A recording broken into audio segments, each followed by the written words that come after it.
नमस्कार, स्वदेश न्यूज की खास पेशकश खिल गया कमल में आपका बहुत स्वागत है। मैं हूं आपके साथ ऋषभ राय।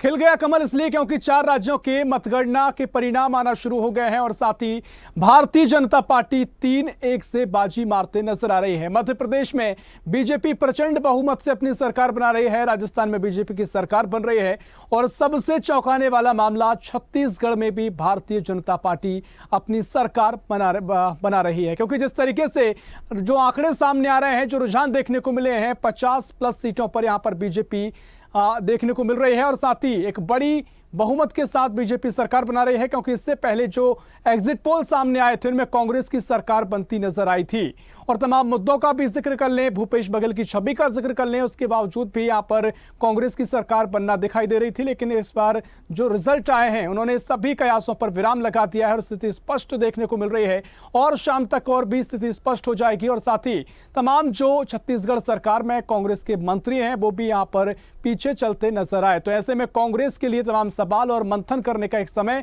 क्या चूक रह गई, क्या वजह रही कि बीजेपी यहां पर प्रचंड बहुमत से सरकार बना रही है। तो फिलहाल जो तमाम समीकरण, जो आंकड़े देखने को मिल रहे हैं, भारतीय जनता पार्टी इन 4 राज्यों की मतगणना में 3-1 से आगे बढ़ते हुए नजर आ रही है। मध्य प्रदेश में सबसे बड़ी जीत हासिल करने बीजेपी जा रही है। यहां पर 160+ सीटें भारतीय जनता पार्टी अपने खाते में यहां पर देख रही है और साथ ही जिस तरीके से कांग्रेस ने तमाम मुद्दों को उठाया, इससे पहले 6 महीने पहले जो अगर जिक्र करें तो चुनाव का माहौल बना और कांग्रेस की लहर यहां पर देखने को मिली थी। लेकिन नतीजे आते आते तमाम कयास, तमाम दावे यहां पर नतीजों में परिवर्तित नहीं हो पाए। भारतीय जनता पार्टी 2/3 से भी ज्यादा बहुमत से सरकार मध्य प्रदेश में बना रही है। राजस्थान में भी बीजेपी की सरकार बन रही है, छत्तीसगढ़ में भी भारतीय जनता पार्टी अपनी सरकार बना रही है। ऐसे में तमाम जो नतीजे हैं वो लगातार आ रहे हैं, मतगणना लगातार जारी है।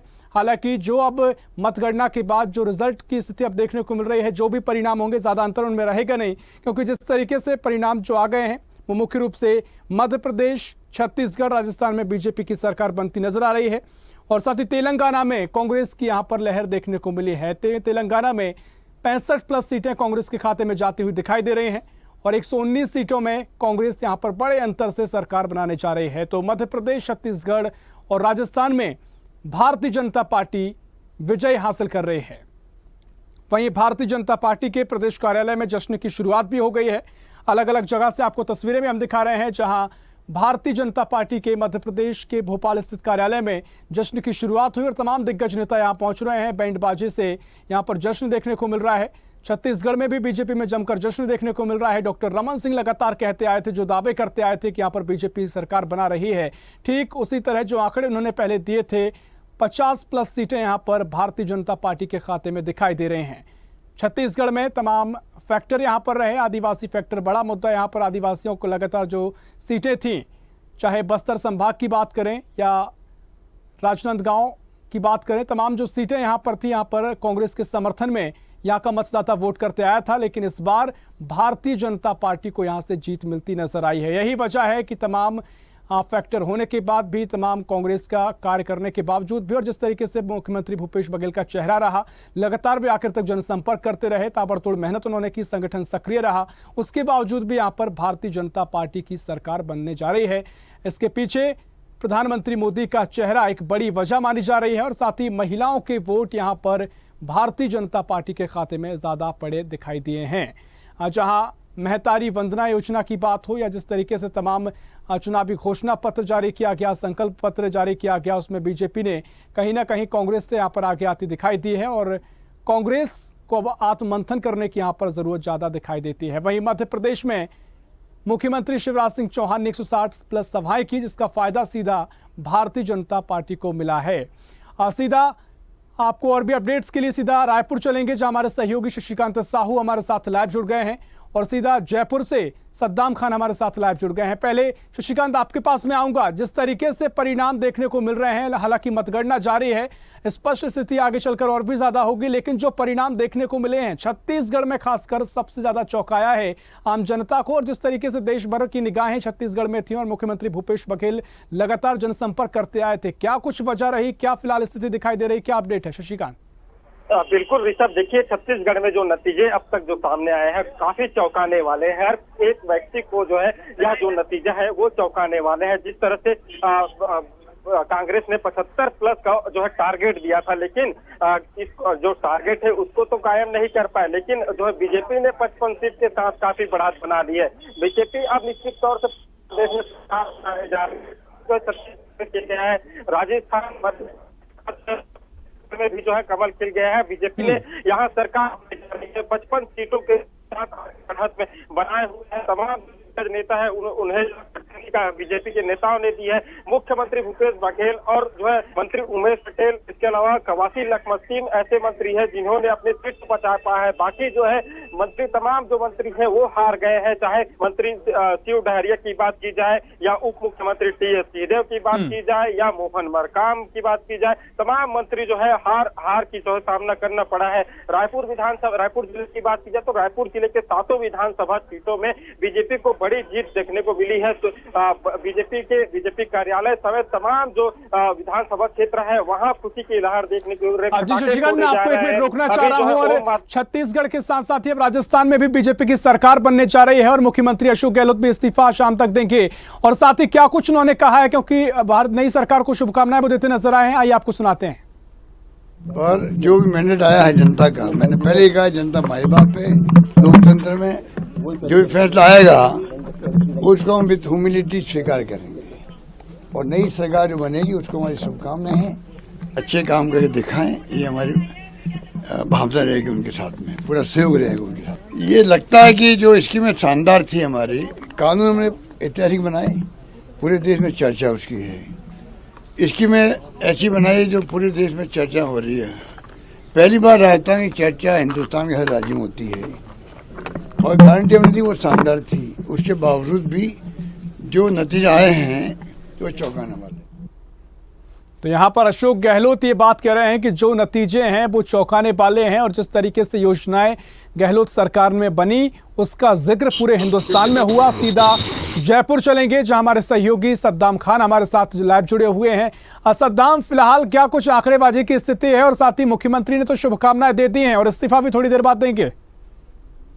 बिल्कुल ऋषभ, आपको बता दूं कि राजस्थान विधानसभा चुनाव में रिवाज कायम रहा और भाजपा ने यहाँ वापसी की, पूर्ण बहुमत से यहाँ भाजपा सरकार बनाने जा रहे हैं। तकरीबन 114 सीटें यहाँ भाजपा जीत रही है। वहीं अगर बात करें ऋषभ की, नेता प्रतिपक्ष राजेंद्र राठौर, उप नेता प्रतिपक्ष सतीश पुनिया के साथ विधानसभा अध्यक्ष डॉक्टर सीपी जोशी भी यहाँ चुनाव हार गए। वहीं अगर बात की जाए ऋषभ की, मोदी के जादू के सामने 17 मंत्री, गहलोत सरकार के 17 मंत्री भी यहाँ राजस्थान में चुनाव हार गए। बिल्कुल ऋषभ। निश्चित तौर पर देखिए क्या कुछ बड़ी वजह इसके अलावा नजर आती है राजस्थान में, क्योंकि देखिए गुर्जर समाज का मैंने पहले आपसे जिक्र किया, काफी महत्वपूर्ण भूमिका में है। और क्या कुछ वजह यहाँ पर कांग्रेस की हार की नजर आ रही है? बिल्कुल ऋषभ, आपको बता दूं कि मोदी मैजिक के सामने गहलोत सरकार का कोई जादू नहीं चला। वहीं आपको बता दूं कि आपने जिक्र किया था कि गुर्जर समाज कहीं ना कहीं अगले 2018 के विधानसभा चुनाव में सचिन पायलट को मुख्यमंत्री नहीं बनाने से कहीं ना कहीं नाराज था और उसी को लेकर बीच में सचिन पायलट ने बगावत भी की थी। ठीक है सद्दाम, मैं आपको एक मिनट रोकना चाह रहा हूं और इस बीच आपको बड़ी खबर से करा देते हैं रूबरू, जहां मध्य प्रदेश के हरदा से कमल पटेल की हार हुई है। साथ ही पाटन से मुख्यमंत्री भूपेश बघेल जीत गए हैं, जो पीछे चल रहे थे। बीजेपी प्रत्याशी विजय बघेल की यहाँ पर हार हुई है। साथ ही बड़ी अपडेट आपको दे रहे हैं हरदा से, जहां कृषि मंत्री कमल पटेल की यहां पर हार हुई है। जबलपुर से हिना कांवड़े हारी हैं। जो चौंकाने वाली खबर यह है, कृषि मंत्री कमल पटेल यहां से हार गए हैं। पाटन से मुख्यमंत्री भूपेश बघेल जीत गए हैं। विजय बघेल को उन्होंने हराया है, क्योंकि लगातार कई राउंड्स में मुख्यमंत्री भूपेश बघेल भी पीछे चल रहे थे, जो अपने आप में चौंकाने वाला था। लेकिन विजय बघेल यहां पर हारे हैं और चाचा भतीजे की जो लड़ाई थी चुनाव से पहले काफी चर्चाओं में रही। लेकिन ये बड़ी अपडेट आपको दे रहे हैं, पाटन से सीएम भूपेश बघेल जीते हैं और साथ ही हरदा से कमल पटेल की हार हुई है। बड़ा चेहरा कृषि मंत्री रहे जिनकी हार यहां पर हुई है। हालांकि बीजेपी ने यहां पर इतिहास जरूर रचा है, लेकिन जो बड़ा चेहरा कमल पटेल का था, कृषि मंत्री थे, वो उनकी यहां पर हार हुई है। और सीधा जो संवाददाता हमारे साथ जुड़े हुए इनका रुख करेंगे। सद्दाम, मैं आपके पास आऊंगा। जिस तरीके से आप जिक्र कर रहे थे, क्या कुछ वजह यहाँ पर कांग्रेस की हार की देखने को मिली है और बीजेपी के लिए क्या फैक्टर यहाँ पर काम कर गया? बिल्कुल ऋषभ, आपको बता में मोदी मैजिक चला है। वही गहलोत सरकार की जो योजनाएं हैं कहीं ना कहीं वो धरातल नहीं पर पहुंची। इसी का कारण है कि यहाँ खामियाजा जनता ने उनको दिखाया और पूर्ण बहुमत से बीजेपी यहाँ 114 सीट जीत कर सरकार बनाना जारी है। वहीं आपको बता दूं ऋषा कि जो राजस्थान में जो रिवाज है वो रिवाज कहीं ना कहीं कायम रहा। इसी को लेकर आज राजस्थान में हर 5 साल में जो सत्ता परिवर्तन होती है, मोदी मैजिक भी चला और राजस्थान की जनता जो सत्ता परिवर्तन करती है वो सत्ता परिवर्तन भी यहाँ देखने को मिला। बिल्कुल ऋषा। ठीक है सद्दाम, आप बने रहिए हमारे साथ, आप तमाम जानकारी आपसे आगे लेंगे, लेकिन सीधा चलेंगे रायपुर जहां हमारे सहयोगी शशिकांत साहू हमारे साथ जुड़े हुए हैं। शशिकांत, जिस तरीके से छत्तीसगढ़ में कमल खिला है, इसकी क्या कुछ वजह रही? क्योंकि देखिए, जिससे पहले एग्जिट पोल हमने देखी, मध्य प्रदेश में बीजेपी की सरकार बन रही थी, वजह थी क्योंकि आखिर में आते आते बीजेपी सक्रिय नजर आई थी। साथ ही राजस्थान में बीजेपी की सरकार की वजह भी समझ आती है क्योंकि वहां पर रिवाज है, परंपरा वहां की कायम रही है। लेकिन छत्तीसगढ़ में जो आकलन किया गया था, जो एग्जिट पोल रहे थे, एकदम उलट उनसे नतीजे आए हैं। इसकी आपकी वजह भी आप इसका जिक्र कर रहे थे, क्या कुछ इसकी बड़ी वजह फिलहाल नजर आई है? देखिए, आपने जिस तरह से बताया कि एग्जिट पोल में जिस तरह से कांग्रेस को काफी बढ़त दिखाई जा रही थी, लेकिन जो एग्जिट पोल के उलट जो है जब नतीजे सामने आए, बिल्कुल उलट रहा। जिस तरह से 55 से 50 के बीच में जो है कांग्रेस को जो है बढ़त दिखाई जा रही थी, लेकिन अब जो है वो जो बढ़त है वो 50 से 55 सीट की बढ़त जो है बीजेपी ने बना के रखी है। वही 35 सीट पर जो है कांग्रेस जो है सिमट कर रह गई है। जिस तरह से लगातार बढ़त, अभी यह आंकड़ा और भी बढ़ सकता है क्योंकि अभी कई ऐसा जगह है जहां पर गिनती जारी है। तो ऐसे में जिस तरह से 55 सीट के साथ पूर्ण बहुमत के साथ जो है जिस तरह से बीजेपी सरकार बना रही है, निश्चित तौर से जिस तरह से बात की जाए, मोदी की गारंटी जो है घोषणा पत्र बीजेपी ने जारी किया था और इस घोषणा पत्र को जन जन तक पहुंचाने का काम जिस तरह से बीजेपी ने किया। इसके अलावा जिस तरह से बीजेपी ने भ्रष्टाचार का आरोप राज्य सरकार पर लगाए थे और भ्रष्टाचार कहीं ना कहीं पीएससी घोटाले हो या अन्य घोटाले को जिस तरह से जो है जनता तक पहुंचाने का काम किया गया है, तो निश्चित तौर से यह फैक्टर काम किया है। इसके अलावा महतारी वंदन योजना काफी अहम जो है भूमिका इस मतदान में देखने को मिला, चूंकि महिलाओं को प्रति माह जो साल में 12,000 रुपए देने का वादा जो है बीजेपी ने किया, तो निश्चित तौर से यह वादा काफी जो है इफेक्ट इस मतदान में देखने को मिला, जिसके चलते जो है बीजेपी एक बार फिर से पूर्ण बहुमत के साथ जो है कहीं ना कहीं सत्ता में आई। हमारे साथ कुछ लोग हैं, उनसे जानते हैं कि क्या लग रहा है, क्यों किस तरह से बीजेपी जो 55 सीट का आंकड़ा पार की है। हमारे हिसाब से तो और ज्यादा होना चाहिए था उसको। जो कांग्रेस सरकार 5 साल में किया पूरा बेईमानी ही किया है और कुछ नहीं किया है। जो भाजपा सरकार बनाया सब कुछ वही। 45 साल में क्या किया? कुछ नहीं किया। वो 45 साल से तो कांग्रेस राज कर रहा था, कुछ नहीं किया। 5 साल दिखावा कर रहा था। कह रहे थे कि किसानों के लिए काम किया है। अरे कुछ नहीं किया है, वो खाली बिजनेसमैन को किया है, कुछ नहीं किया। किसानों किसके खाते में पैसा है? कुछ नहीं आया है। जो भी कर रहा है बीजेपी कर रहा है। हमारे हिसाब से और फुल बहुमत से जितना था। क्या कहेंगे आप बीजेपी की जिस तरह से सरकार बन रही है? बीजेपी की बहुत अच्छा कार्यकाल है, बहुत खुश हूँ मैं। सवेरे उठ के उसके लिए पूजा किया हूँ। सरकार को काफी उम्मीद थी, 75 प्लस का वादा किया था। हाँ, लेकिन किस तरह से 75 बीजेपी सरकार बनाने जा रही है? बीजेपी सरकार। क्या लग रहा है बीजेपी क्या ऐसा इफेक्ट जनता के बीच में डाली जो बीजेपी सरकार बना रही है? उनका बहुत अच्छा काम रहता है, काम बहुत अच्छा। वो तो विपक्ष में था, क्या काम किया? काम बहुत अच्छे किए हैं। उसके कार्यकाल में बहुत अच्छे काम हुए हैं और अब भी होंगे। देखिए, जिस तरह से मैंने अभी कुछ देर पहले बताया था कि कई भ्रष्टाचार समेत जो है कई ऐसे मुद्दे हैं जिन्हें बीजेपी ने खास तौर पर उठाया था। इसके अलावा बात कीजिए शराबबंदी, जिस तरह से पिछले 2018 घोषणा पत्र में कांग्रेस सरकार ने शराबबंदी की वादा किया था, लेकिन शराबबंदी नहीं किया था, जिसके चलते इस जो महिलाओं पे कहीं ना कहीं रोष देखने को मिला था। और महतारी वंदन योजना, उस वक्त बीजेपी का जो वादा था महतारी वंदन योजना का जो घोषणा पत्र में था, तो निश्चित तौर से इसका इफेक्ट जरूर देखने को मिला। हालांकि इसमें कांग्रेस ने कर्ज माफी की बात कही थी, लेकिन कर्ज माफी का कहीं न कहीं असर जो है इस चुनाव में नहीं मिला, क्योंकि 3200 बीजेपी ने की। जी बिल्कुल शशिकांत, ये जो मुद्दे थे काफी मुख्य भूमिका में रहे और इसी का फायदा नुकसान हुआ है, लेकिन कांग्रेस भी मंथन करेगी और बीजेपी भी अब नए उत्साह के साथ आगे नजर आएगी। फिलहाल बहुत शुक्रिया आपका तमाम जानकारी साझा करने के लिए।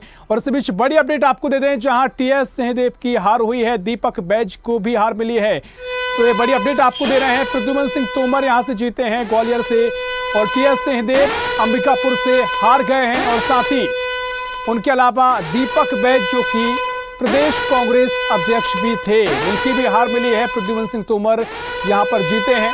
तो ये बड़ी अपडेट आपको दे रहे हैं, जहां टीएस सिंहदेव छत्तीसगढ़ के उप मुख्यमंत्री को हार का सामना करना पड़ा है और कांग्रेस लगातार जो दावे करती आई थी छत्तीसगढ़ में पिछड़ती नजर आई है।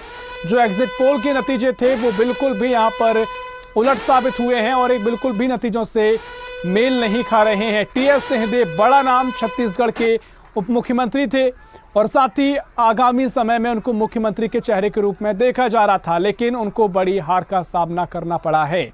और साथ ही ग्वालियर से प्रद्युमन सिंह तोमर को यहां पर जीत मिली है और टीएस सिंहदेव हारे हैं। काफी चर्चा अब इस पर होगी। और साथ ही दीपक बैज जो कि कांग्रेस प्रदेश अध्यक्ष थे, सांसद थे, उनको हार का सामना करना पड़ा है। प्रद्युमन सिंह तोमर यहां पर जीते हैं। तो मध्य प्रदेश हो, छत्तीसगढ़ हो, यहां पर भारतीय जनता पार्टी को बहुमत मिलता नजर आया है और मध्य प्रदेश में तो तूफानी परिणाम सामने आए हैं, जहां 160 प्लस सीटें कांग्रेस जीतते, बीजेपी जीतते नजर आ रही है और कांग्रेस यहां पर पिछड़ती नजर आई है। टीएस सिंहदेव को हार का सामना करना पड़ा है। बड़ी अपडेट आपको इस वक्त की दे रहे हैं और दीपक बैज को भी हार का सामना करना पड़ा है। बता दें कि मध्य प्रदेश में बीजेपी की सरकार बनने जा रही है, छत्तीसगढ़ में भी बीजेपी सरकार बना रही है और एक बड़ी अपडेट आपको दे रहे हैं, जहां उप मुख्यमंत्री टीएस सिंहदेव को हार का सामना करना पड़ा है। और इसी खबर पर और भी जानकारी लेंगे। बुरहानपुर से हमारे सहयोगी प्रवीण हमारे साथ लाइव जुड़ गए हैं। प्रवीण, क्या कुछ फिलहाल यहां पर मतगणना के रुझान देखने को मिल रहे हैं? बुरहानपुर में क्या कुछ स्थिति नजर आई है? सर, यहाँ पर सभी लोगों ने जो कांग्रेस के उम्मीद लगा के बैठे थे कि कांग्रेस की सरकार बनने वाली है। एग्जिट पोल भी यही बता रहे थे। अचानक रुझान बदलने के कारण जो है बीजेपी का है और यहाँ पर काफी जो है सत्ता के साथ में बीजेपी में जुलूस निकाला गया है। यहाँ से रुझान जो है पूर्व में जो मंत्री पद पर रह चुके अर्चना चिटनिस जो है 99,000 मतों से विजयी हुई है और जो है उसको 38,000 वोट मिले हैं। क्या कुछ वजह यहाँ पर कांग्रेस की मानी जा रही है? क्योंकि लगातार अगर प्रदेश में जो स्थिति बनी है, कांग्रेस ने इससे पहले चुनाव के पहले काफी सक्रियता भी दिखाई, तमाम दावे की, 150 प्लस सीट का दावा कांग्रेस का नजर आया था।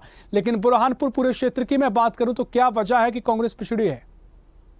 सर, आपको बता दें कि यहाँ पर एमआई के जो है बाबू जो है उम्मीदवार एमआई से खड़े थे, जिन्होंने जो है सर कांग्रेस के मतों को काफी पैमाने पर नुकसान पहुंचा है। इस कारण से काफी पैमाने पर नुकसान होने से कांग्रेस में यहाँ पर पराजित हुई है। कांग्रेस यहाँ पर हार हुई है कांग्रेस के साथ।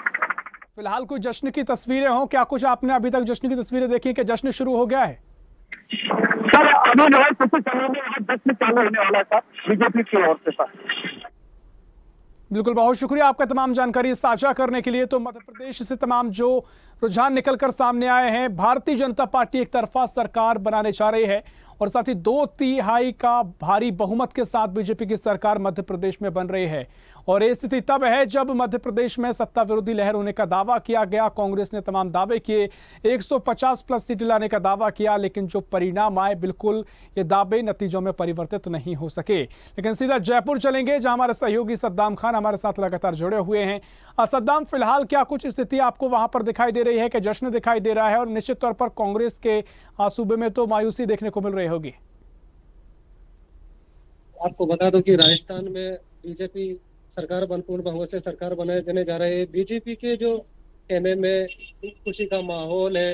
वहीं आपको बता दूं कि राजस्थान में जो मोदी जी की जो गारंटी है, कहीं ना कहीं वो काम की है और मोदी जी का जो मैजिक है वो भी राजस्थान में बिल्कुल चला है। बिल्कुल ऋषभ।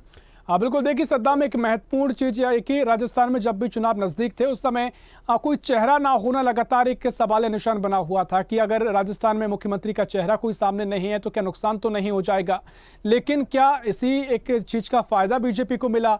और जिस तरीके से पीएम मोदी का चेहरा तो सबके सामने था ही, क्या कुछ यहाँ पर देखा गया है? क्योंकि क्या जो बीजेपी की रणनीति थी वो काम कर गई, या फिर जो कांग्रेस की थोड़ी बहुत सत्ता विरोधी लहर हो उसका फायदा बीजेपी को मिला? बिल्कुल ऋषभ, आपको कि मोदी जी का जो मोदी मैजिक चला, साथ ही राजस्थान में और जो 5 राज्य उसमें कहीं ना कहीं बीजेपी तो मुख्यमंत्री का कोई चेहरा नहीं था। मोदी जी के चेहरे पर चुनाव लड़ा। वही बीजेपी के द्वारा जो गारंटी दी गई है उसी को लेकर चुनाव लड़ा। कहीं ना कहीं वही उसी को लेकर बीजेपी राजस्थान में सरकार बनाने जा रहे हैं, पूर्ण बहुमत से यहाँ सरकार बनाने जा रहे हैं ऋषभ। बिल्कुल, देखिए जैसा कि भारतीय जनता पार्टी में परंपरा है कि चुनाव के बाद एक बैठक होती है, उसके बाद ही आगे की रणनीति तय होती है कि मुख्यमंत्री का चेहरा कौन होगा, तमाम मंत्रिमंडल किस तरीके से होगा। क्या कुछ नजर आ रहा है मुख्यमंत्री के चेहरे के लिए कौन कौन दावेदार है और क्या कुछ स्थिति आगे देखने को मिल सकती है? बिल्कुल विषय आपको बता दूं कि बीजेपी की जीत के बाद पार्टी के वरिष्ठ नेता सरकार बनाने को लेकर बैठक कर रहे हैं। दिल्ली में बीजेपी अध्यक्ष जेपी नड्डा ने राजस्थान को लेकर बैठक बुलाई है। नेडा ने प्रदेश अध्यक्ष सीपी जोशी और चुनाव प्रभारी प्रहलाद जोशी से फीडबैक लिया है। वहीं अभी बैठक लेंगे आप दोनों विधायकों की। जी बिल्कुल, बहुत शुक्रिया आपका तमाम जानकारी साझा करने के लिए। और इसी बीच आपको बड़ी अपडेट देंगे, जहां टीएस सिंहदेव 157 सीटों से हार गए हैं। बड़ी अपडेट आपको दे रहे हैं, मंत्री रविंद्र चौबे भी हार गए हैं और साथ ही बीजेपी के ईश्वर साहू ने रविंद्र चौबे को ये मात दी है। बड़ी अपडेट आपको दे रहे हैं, बिल्हा से धर्मलाल कौशिक की भी हार हुई है, हार का सामना करना पड़ा है।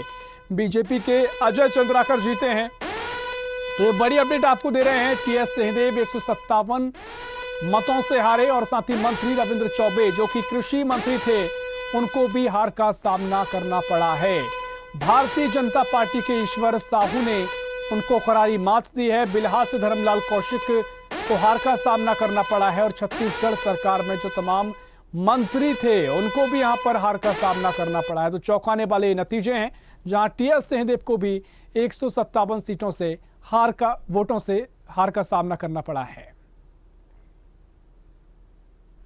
तो मध्य प्रदेश की बात हो, छत्तीसगढ़ हो या राजस्थान हो, कमल खिला है और 4-3-1 से भारतीय जनता पार्टी यहां पर आगे नजर आई है। बता दें कि आज इन 4 राज्यों की जो मतगणना लगातार जारी है, 3 राज्यों में बीजेपी की सरकार बनती नजर आ रही है। मध्य प्रदेश में भारी बहुमत यहां पर बीजेपी को मिल रहा है। छत्तीसगढ़ में भी कांग्रेस को हराकर बीजेपी सत्ता में आ रही है और साथ ही अगर बात करें तेलंगाना की, तो यहां पर कांग्रेस की लहर जरूर देखने को मिली है। फिलहाल के लिए इतना ही। देश प्रदेश की और भी खबरों के लिए देखते रहिए स्वदेश न्यूज, सबसे पहले देश। ऐसी ही खबरों के लिए हमें लाइक करें, शेयर करें, फॉलो करें और यूट्यूब पर सब्सक्राइब करें और बेल आइकन दबाना ना भूलें। साथ ही ताजा अपडेट्स के लिए हमारी वेबसाइट स्वदेशलाइव.com पर जरूर जाएं।